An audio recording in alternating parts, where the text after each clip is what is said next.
Good morning everyone. Today we will start arithmetic progression. And arithmetic progression शुरू करने से पहले you have to gain knowledge about sequence. So what is sequence? The sequence is a arrangement of numbers in definite order according some rule.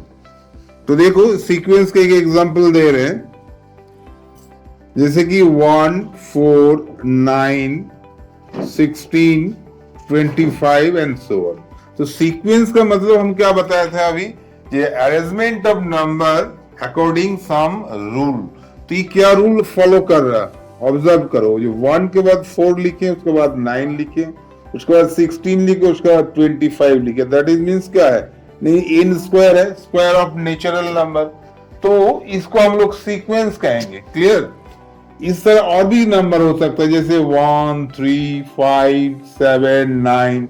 ये कैसे arrangement है, right all odd number. Clear. तो इस तरह और भी हम लिख सकते हैं 1, 8, 27, क्या 64, 125. तो इसमें क्या ऑर्डर मिल रहा, it is also arrangement of number according sum rule. तो इसमें क्या रूल फॉलो हो रहा है, देखो it is the cubing number. Natural number का क्यूबिक लिखा गया, मतलब 1 का क्यूब 1, 2 का क्यूब 8, 3 का क्यूब 27, 4 का क्यूब 64. बट एपी क्या है, एपी का मतलब फुल फॉर्म क्या होता है, एरिथमेटिक प्रोग्रेशन. तो एरिथमेटिक प्रोग्रेशन का मतलब क्या है, if a1 a2 a3 dot dot dot an is said to be an arithmetic progression if the difference मतलब a2 minus a1 equals to a3 minus a2 equals to a4 minus a3 dot dot dot dot an minus 1 equals to d. That means if a1 a2 a3 dot dot an is said to be an AP. इसको AP तभी कहेंगे जब difference between two consecutive number, that means second term minus first term equals to third term minus second term equals to fourth term minus third term dot dot dot nth term minus उसका previous term का difference d होगा. d is a constant. Then it is called क्या, an AP, where d is called common difference.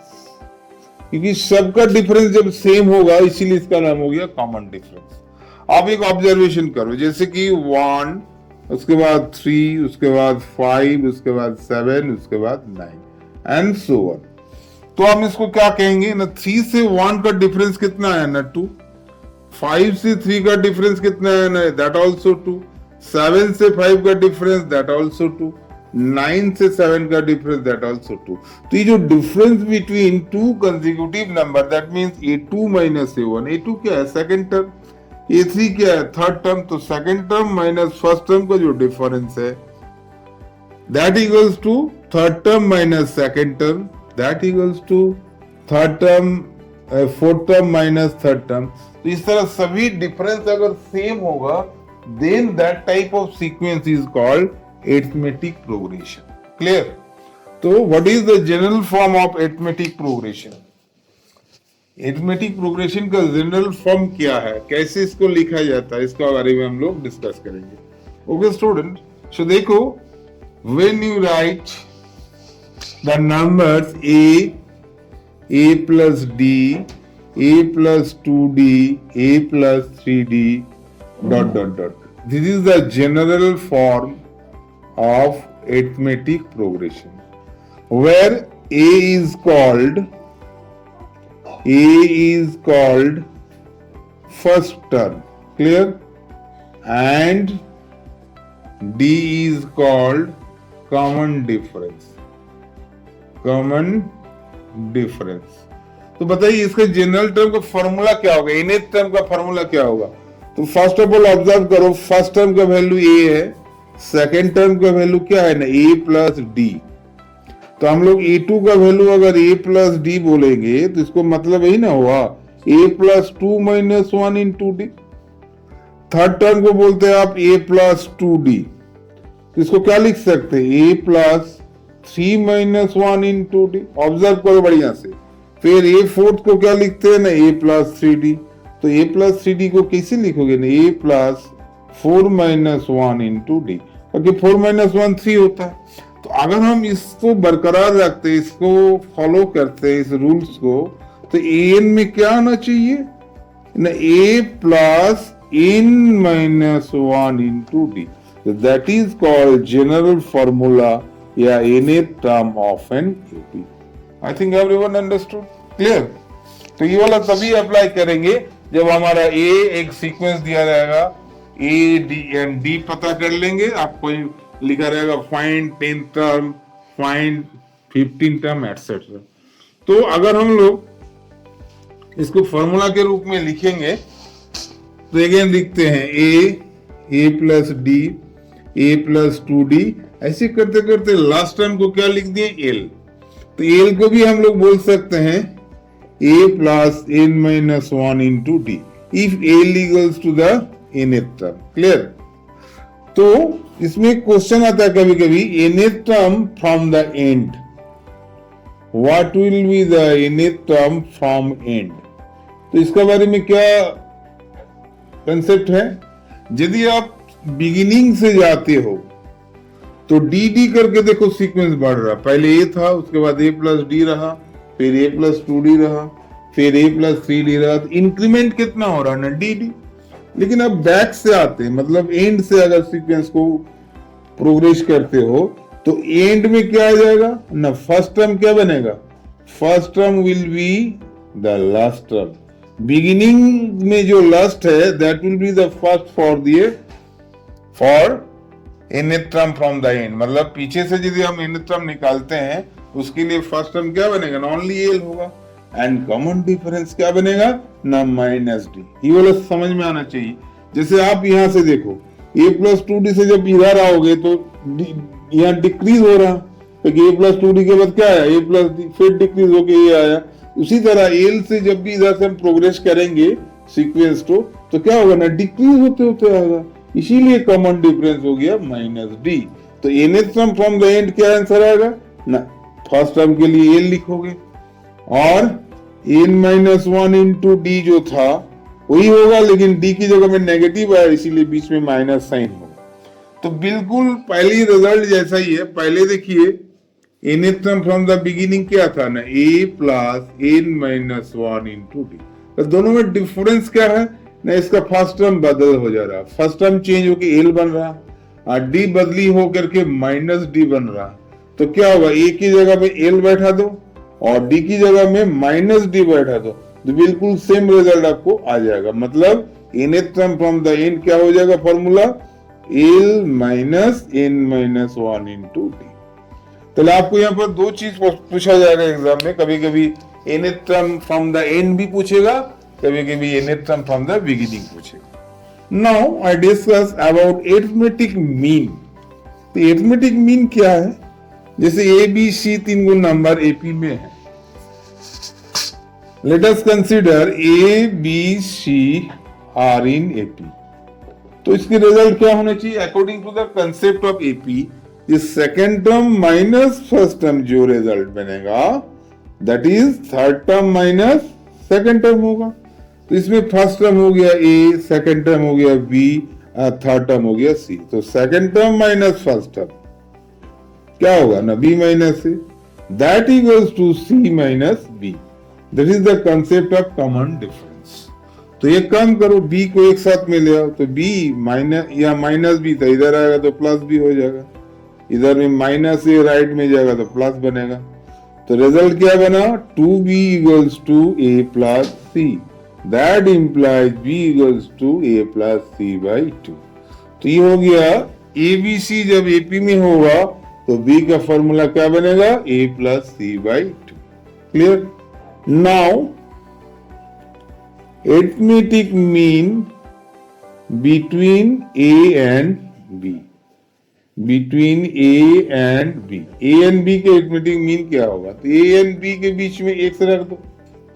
तो हम लोग अभी अभी एक फॉर्मूला प्राप्त किए, क्या फॉर्मूला लिया है यदि ABC AP में है तो B का वैल्यू क्या होगा ना A प्लस C बाई 2।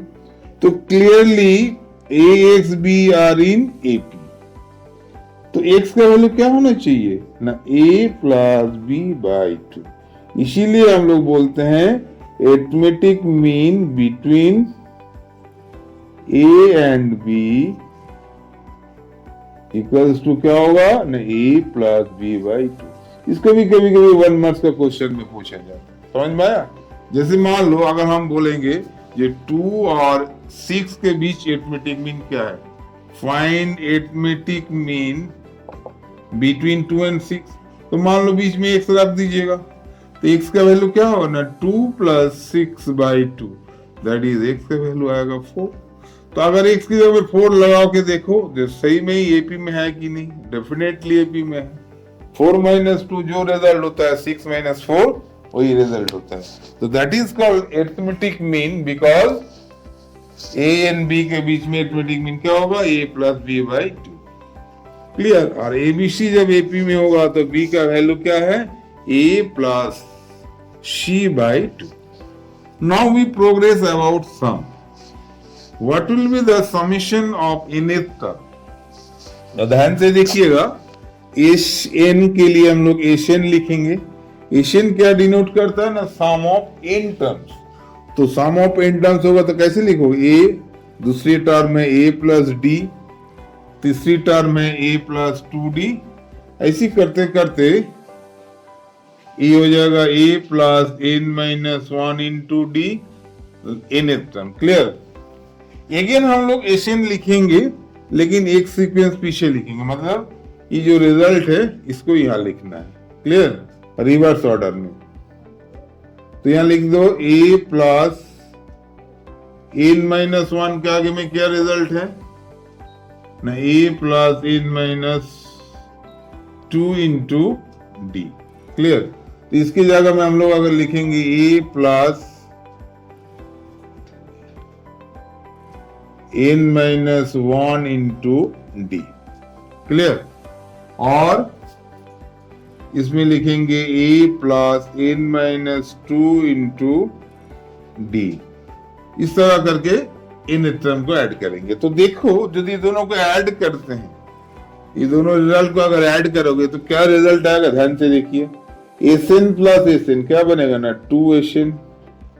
तो यहां पर ये दोनों को ऐड करो, a प्लस ए क्या होगा ना 2a, n minus 1 into D.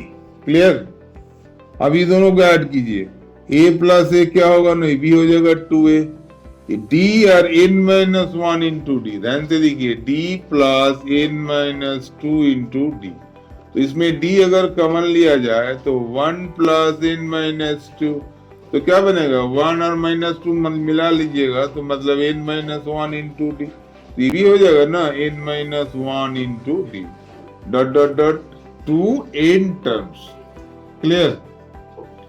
तो अब आपको बताना है कि टोटल रिजल्ट क्या होगा। मान लो यही नंबर n टर्म्स तक है तो इसका टोटल सम क्या हो जाएगा ना 2 S n equals to n multiply 2a plus n minus 1 into D.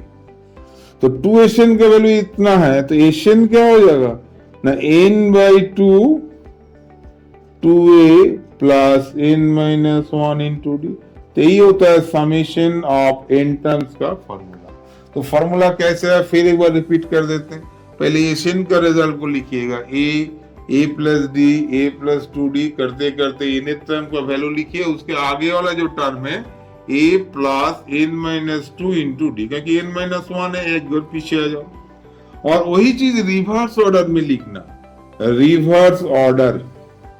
तो रिवर्स ऑर्डर का मतलब जो टर्म सबसे लास्ट है उसको सबसे शुरू में लिखा जाएगा। क्लियर।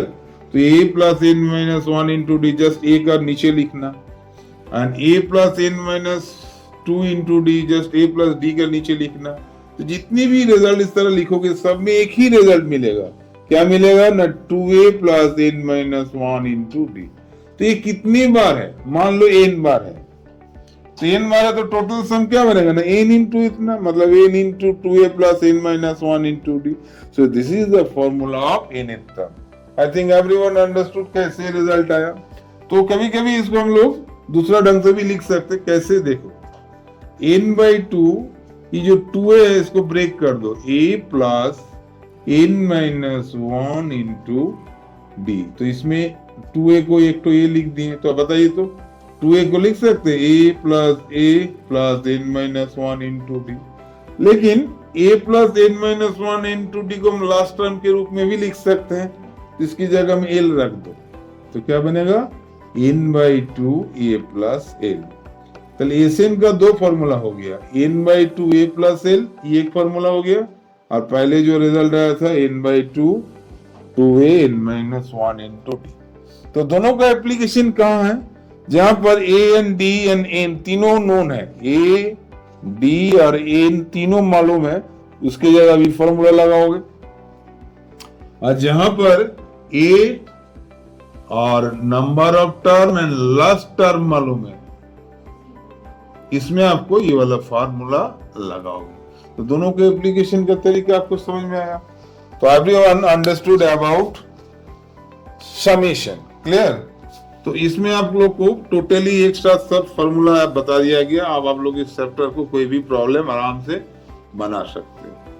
तो इसमें एज ए होल एक समरी हम बता देते हैं, जो कोई भी सीक्वेंस क्या है, एपी क्या है। सीक्वेंस का मतलब कोई भी नंबर ऑफ अरेंजमेंट जो होता है according sum rule, that is called sequence. And AP क्या है, जब a1 a2 a3 dot dot an को हम लोग AP तभी कहेंगे जब a2 minus a1 that equals to a3 minus a2 that equals to a4 minus a3 dot dot an minus 1 that equals to common difference d। Clear. Now ABC यदि AP में होता है तो B का value क्या होगा, a plus c by 2। And lastly we want to say यदि 3 term AP में है उस टर्म को क्या मानोगे ना, a minus d, a and a plus d। तो इस तरह क्यों माना जाता है, कभी तुमको पता है जी इस तरह टर्म को हम क्यों मानते हैं ना। सम जब करेंगे तो देखो d वेनिश होगा, इसीलिए इसको याद रखिएगा कि a minus d वाला जो टर्म है इसमें कॉमन डिफरेंस d रखना है। 3 terms are in AP, 3 terms are in AP। तो 3 टर्म्स आर इन AP तभी होंगे तब a माइनस डी होगा पहला टर्म, दूसरा होगा a प्लस डी। तो आपको बिगिनिंग वाला सिर्फ याद रखो a माइनस डी और कॉमन डिफरेंस याद रखो। तो a माइनस डी के बाद d बढ़ा दीजिए तो क्या आएगा a, और उसके बाद आएगा a प्लस डी। तो इसमें समेशन का मतलब जब भी इस तरह का क्वेश्चन रहेगा जो सम ऑफ 3 टर्म्स इज 24, तो आपको क्या लेना चाहिए, let the terms are a minus D, a and a plus D. लेकिन अगर 4 टर्म रहेगा when 4 terms are in AP, तो आप क्या मानिएगा, a माइनस 3d से शुरू कीजिएगा और कॉमन डिफरेंस 2d करके मान लेना। तो सिर्फ पहला टर्म अगर याद रखोगे तो तुम्हारा इसको मेमोरी में याद हो जाएगा। देखो 2d करके बढ़ाते जाओ, जिसमें 2d बढ़ा दिए तो क्या बनेगा a माइनस डी, फिर 2d बढ़ा दिए तो a प्लस डी, फिर 2d बढ़ा दिए तो a प्लस 3d। तो ऑलरेडी काउंट करो ना 4 टर्म हो गया। फायदा क्या हुआ इस तरह मानने से ने, इसमें देखो 3d कैंसिल, dd कैंसिल, मतलब इस तरह तुमको टर्म मानना पड़ेगा जिसमें टर्म को ऐड करोगे तो d ऑटोमेटिकली वैनिश होने चाहिए। तो I think everyone understood when 3 terms are in AP क्या लेना चाहिए, व्हेन 4 टर्म्स इन AP क्या लेना चाहिए। Okay student, that's all for today. So for next video you must subscribe my channel and share. Thank you.